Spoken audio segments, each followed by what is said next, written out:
Zenitsu vs Kaigaku, ang bagong Upper Moon 6. Ang duelo sa gitna ng dalawang gumagamit ng magkaibang bersyon ng lightning breathing. Since tinalakay nga natin sa ating previous Demon Slayer review ang tungkol sa laban sa gitna ng insect pillar na si Shinobu Kokucho laban kay Doma na ang Upper Moon 2, na kung saan ay napatay nga itong si Shinobu, subalit agad namang nakapagresponde si Kanao.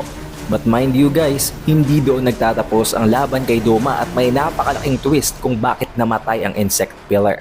But for this video, magpo-focus muna tayo sa magiging laban ni Zenitsu at ni Kaigaku. Sa pagsisimula ng chapter 144, ay kumikilos ng napakabilis si Tanjiro at si Giyu para hanapin kung nasaan nga si Muzan, dahil gusto nilang samantalahin ang pagkakataon na ito ay immobilized at hindi makagalaw ng dahil sa in-insert sa kanya na medicine ni Tamayo. Pero nahihirapan pa rin silang mag-navigate sa loob ng Infinity Castle dahil napakahirap daw basahin ang pattern ng movements nito na para bang kinokontrol ito manually ng isa sa mga demons ni Muzan. At alam naman natin kung sino yon, ang bagong Upper Moon 4 na si Nakime. Habang nagmamadali si Giyu at si Tanjiro ay may nag-report sa kanilang isa sa mga crows na sinabing ang insect pillar na si Shinobu ay patay na.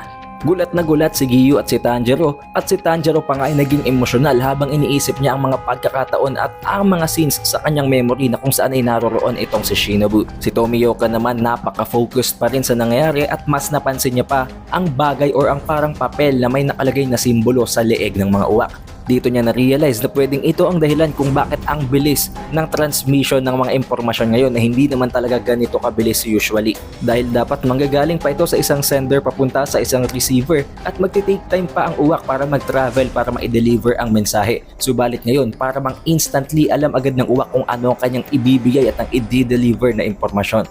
Ito ay naging posible ng dahil sa tulong ni Yushiro. At ang individual naman na responsable sa paggawa ng strategies at ng systematic na movement ang buong Demon Slayer Corps ay ang panibagong head ng Ubuyashiki family na si Kiriya. Si Kiriya ay 8 taong gulang pa lamang, pero dahil nga namatay na ang kanyang tatay na si Ubuyashiki nang dahil sa napakalakas na pagsabog para mapigilan si Muzan, ay siya na ngayon ang nagsisilbing head nito. Now although it might spoil anyone, I can say na mas matalino at mas magaling pa si Kiriya kumpara sa kanyang tatay, dahil maging ang ginagawa nilang analysis sa Infinity Castle ay napakatindi at napaka-critical. Dahil alam naman natin na ever-changing ang structure sa loob ng Infinity Castle at ginagawan din nila ito ng plotting every time na magbabago ito ng itsura. Not to mention, isa ito sa mga hindi nila inaasahan na pangyayari, pero hindi nagpanik si Kiriya. Instead, gumawa siya ng paraan at tinulungan naman siya ng kanyang dalawang kapatid na si Kanata at ni Kuina. And based on their findings sa mga crows na ginagamitan nila ng symbolled papers, ay na-confirm nila na ang natatanging mga individual na nakakaharap ngayon ng mga Upper Moon Demons ay si Kanao at si Zenitsu nakaharap ang Upper Moon 6. Napakakalmado ng dalawang ito sa kanilang encounter at hindi pa sila agad naglaban, nagkaroon muna sila ng alitan at parang trash talkan sa isa't isa.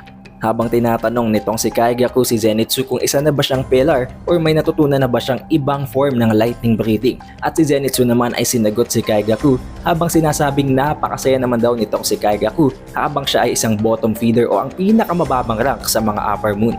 Nagulat naman si Kaigaku dahil ito ang pinakaunang beses na sumagot sa kanya si Zenitsu. Tinanong siya ni Zenitsu kung bakit niya pinili na maging isang demon, na naging rason kung bakit namatay ang kanilang Gramps o ang kanilang master na ang former Lightning Hashira. Isang batas sa loob ng Demon Slayer Corps na kapag ang isang master ay nag-train ng isang individual na eventually ay naging isang demon, ay kailangan nitong mag-commit ng seppuku. Isang proseso na kailangang hiwain ng isang individual ang kanyang sariling tiyan as a compensation sa ginawa nilang pagkakamali na pag-train ng isang individual na hindi nila akalain ay magiging isang demon pala. Sa prosesong ito ay pagdadaanan ng individual na mag-a-undergo ng seppuku, ang paghihirap at ang suffering nang hindi agad namamatay dahil mararamdaman nila ang pain ng sakit ng sugat nila sa tiyan at ng pagkaubos ng kanilang dugo. Naging emosyonal si Zenitsu habang sinisisi niya itong si Kaigaku kung bakit siya naging isang demon. Subalit si Kaigaku, tinawanan lamang siya at sinabi pa na wala siyang pakialam kung namatay ang kanilang Gramps dahil deserve daw nito yon. Pinagdaanan niyang napakahirap na training para lamang maging ang susunod na Lightning Hashira, subalit hindi sa kanya sumasang-ayon ang kanilang Gramps. Ipinilit daw nito na kailangan silang dalawa ni Zenitsu ang maging susunod na Lightning Hashira, meaning dalawa silang magiging Hashiras. na hindi naman sinang-ayunan nitong si Kaigaku dahil ayaw nga niyang maipantay sa mga katulad nitong si Zenitsu. Nang dahil dito, nagalit si Kaigaku at yun ang naging dahilan kung bakit nag-resort siya sa pagiging isang demon. Idinagdag pa nito na wala siyang pakialam kung mamatay ang ulyanin na matandang yon. Dahil dito sinabi naman sa kanya ni Zenitsu na hindi ulyanin ang kanilang Grumps dahil kung isang basura daw si Zenitsu, mas malala pa sa isang basura si Kaigaku dahil ipinantay siya ng kanilang Grumps kay Zenitsu na tinatawag nga niyang isang basura din. Sinabi din niya na napakamalas naman daw ng kanilang Grumps dahil hindi man lamang ito makakita ng worthy na successor ng lightning breathing. Nalubos na ikinagalit ni Kaigaku at agad na binunot ang kanyang katana. Dito na nagsimula ang laban sa gitna ng dalawa habang ginagamit ni Kaigaku ang kanyang lightning breathing fourth form, Distant Thunder. Subalit lubos na napakabilis ni Zenitsu at hindi niya inaakala na mauunahan pa siya nitong mag-launch ng isang atake. Nang dahil dito ay nahiwa ni Zenitsu ang isang parte ng leeg ni Kaigaku na ikinagulat naman ng panibagong Upper Moon 6 na ito na hindi niya nakilala ang galawan ngayon ni Zenitsu. Bago magpatuloy ang laban ay nai-explain kung paano naging isang demon si Kaigaku. Dito ay humingi siya ng tulong mismo sa Upper Moon 1 para i-turn siya into a demon dahil gusto nga niyang mas maging malakas, mas gusto niyang i-value at i-acknowledge siya ng ibang individual na hindi maibigay sa kanya ng kanilang Grumps. Na sinabi naman ni Kokushibo na kung sakaling pumayag si Muzan ay pwede talaga siyang maging isang demon at kakailanganin ng mas madaming amount ng demon blood para ma-convert ang isang nilalang papunta sa isang demon na kayang gumamit ng breathing forms. Binantaan niya pa si Kaigaku na hindi pwedeng sayangin ni Kaigaku ang kahit na konting patak ng dugo na ibinigay niya dahil kapag may nasayang dito ay papatay niya mismo on the spot si Kaigaku. Habang inaalala ni Kaigaku ang naramdaman niyang takot sa encounter nilang yun ni Kokushibo, iniisip niya na walang-wala at hindi malamang mapapantayan nang nararamdaman niyang kabalaban kay Zenitsu ang pakiramdam na yon. Habang iniisip niya kung gaano kawalang kwenta si Zenitsu at palagi na lamang umiiyak sa lahat ng pagkakataon, mas lalo pa siyang nainis habang iniisip na gusto siyang isama sa mga katulad nito ng former Lightning Hashira. Nang dahil dito ay gumamit na siya ng kanyang panibagong atake na ang Lightning Breathing second form, Lightning Ball.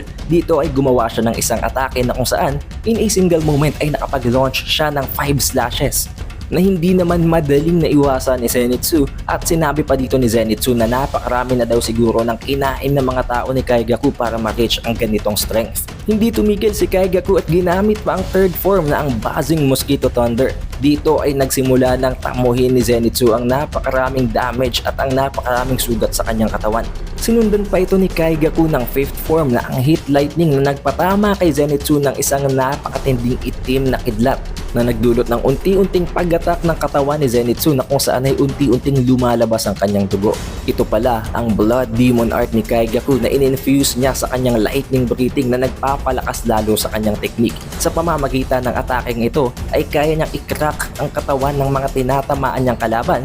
Hindi lamang ang balat kung hindi maging ang mga muscular tissues habang unti-unting sinusunog ang kanilang katawan mula sa mga gatak na ito. And for his final attack, ginamit na ni Kaigaku ang kanyang lightning breathing sixth form, Electric Lightning Shower, na kung saan ay nagkaroon ng napakaraming itim na kidlat na tumama sa katawan ni Zenitsu na nagdulot ng napakaraming paggatak ng katawan niya. Unti-unti nang nahulog si Zenitsu sa isa sa mga butas sa loob ng Infinity Castle habang tinitingnan siya pababa ni Kaigaku at minamaliit pa ng mas malala. Habang pabagsak ng palalim itong si Zenitsu ay iniisip niya at naaalala niya ang mga memories nila ng kanilang Grumps at ni Kaigaku way back nang nangyayari pa ang kanilang training para maging ang susunod na Hashira. Kahit na napaka-ignorante at medyo may kasamaan talaga ng ugali si Kaigaku, nire-respeto pa rin niya ito dahil alam niyang ito ang pinaka-hardworking na student ng kanilang master. And honestly, ito daw ang pinaka-talented na student sa paggamit ng lightning breathing. Hindi lamang siya sinwerte dahil hindi niya kayang gamitin ang breathing na tanging si Zenitsu lang ang nakakagawa. Dahil nagagawa ni Zenitsu ang first form ng lightning breathing at hindi niya nagagawa ang rest ng iba pang mga forms, habang ito namang si Kaigaku ay nagagawa ang lahat ng mga forms maliban sa first form. Nasabi din ni Zenitsu na si Kaigaku ay napaka-importante sa kanya to the point na kasing importante ng Grumps niya si Kaigaku. Subalit dumating na nga sa point na ito na hindi na siya kayang iligtas pa. Nang dahil dito nag-lock in na itong si Zenitsu at sinabi sa kanyang isip na sorry Aniki. na nangangahulugan ng sorry big brother habang ginagamit ang isang lightning breathing form na hindi pa nagagawa ng kahit na sino na ang 7th form, Flaming Thunder God. Sa pamamagitan nito ay nakapag-create si Zenitsu ng isang parabang lightning dragon at successfully niyang na-decapitate or napugot ang ulo ng panibagong Upper Moon 6 na si Kaigaku. Kaya naman pareho na silang nahuhulog ngayon sa Infinity Castle dahil wala na ding lakas pa itong si Zenitsu at unti-unti pa rin nagkakrumble at naggagatak-gatak ang kanyang mga katawan nang dahil nga sa ginawang crackling attacks ni Kaigaku.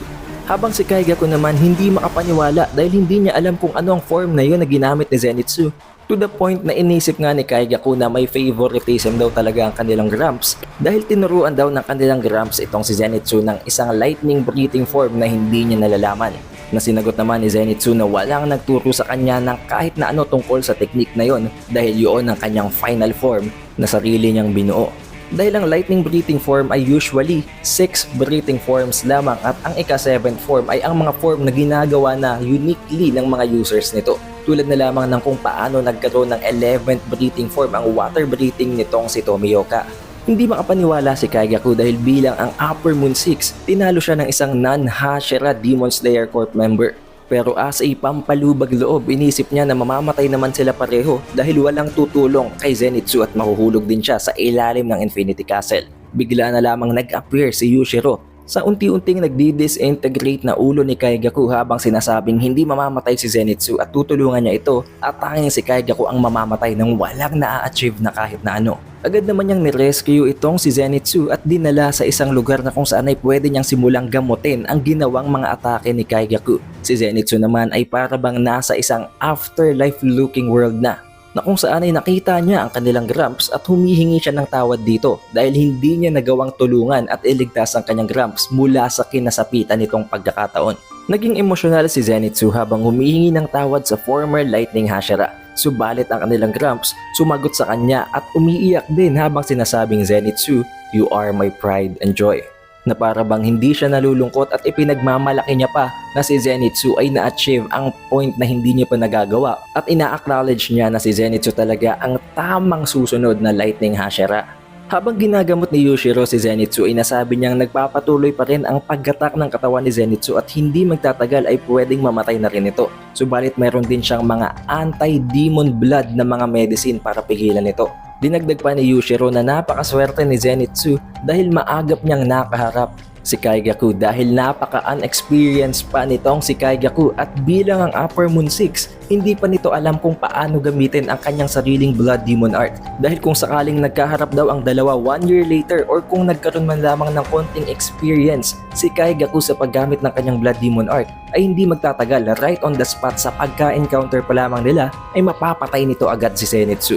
Subalit bigla na lamang kinabahan si Yushiro nang maramdaman niya at makita niya sa mga symbols sa mga crows ang isang hindi inaasahan na pagtatagpo. Although napaka-emosyonal at napakalungkot nitong si Tanjiro sa nangyari nga kay Shinobu, ipinangako niya kay Shinobu na magiging successful ang kanilang misyon at mapapatay nila si Muzan. Subalit nagsimula na lamang humilig ang kinatatayuan nilang teren at nagsimulang mawasak ang lahat ng mga floors sa itaas nila. Dito ay nakaramdam ng napakatinding kaba si Tanjiro at si Giyu nang magsimula ng yumanig ang kanilang kinatatayuan at unti-unti na ring nararamdaman ni Tanjiro ang napakapanibagong presensya na ito na hindi nagtagal ay nakilala din naman niya ng dahil sa amoy. Nawasak ang floor na nasa itaas lamang nila at agad na nag-appear ang Upper Moon 3 na si Akaza. Habang kinakausap at minamaliit si Tanjiro at sinasabing hindi niya akalain na ang isang napakahinang nilalang na tulad ni Tanjiro ay makakasurvive pa up until now. Tinarget na ni Akaza si Tanjiro at si Tanjiro naman ay hindi man lamang nag-isip na tumakbo at hinarap si Akaza ng buong loob. Habang si Tamayo at si Muzan naman ay nagpapatuloy pa rin ang pagkontra sa isa't isa habang si Muzan ay nakapag-create ng isang napakalaking cocoon na gawa sa flesh na isang paraan para i-neutralize ang gamot na ibinigay sa kanya ni Tamayo. Kaya naman habang hindi pa nakakagalaw si Muzan ay nagmamakaawa si Tamayo na sana ay may dumating na isang Hashira para i-eliminate ito habang hindi pa ito nakakatakas. And this is where this video ends at na-feature dito ang laban sa gitna ng panibagong Upper Moon 6 na si Kaigaku at kay Zenitsu na gumamit ng isang panibagong lightning breathing form. By the next Demon Slayer review ay tatalakayin naman natin ang laban sa gitna ni Gyu Tomioka na ang Water Hashira kasama si Tanjiro Kamado laban sa Upper Moon 3 na si Akaza. If you reach this point, surely you had a great time kaya mag-iwan ka na ng like, subscribe and ring the bell button. It is the Updated Weeb and I will see you guys on the next one.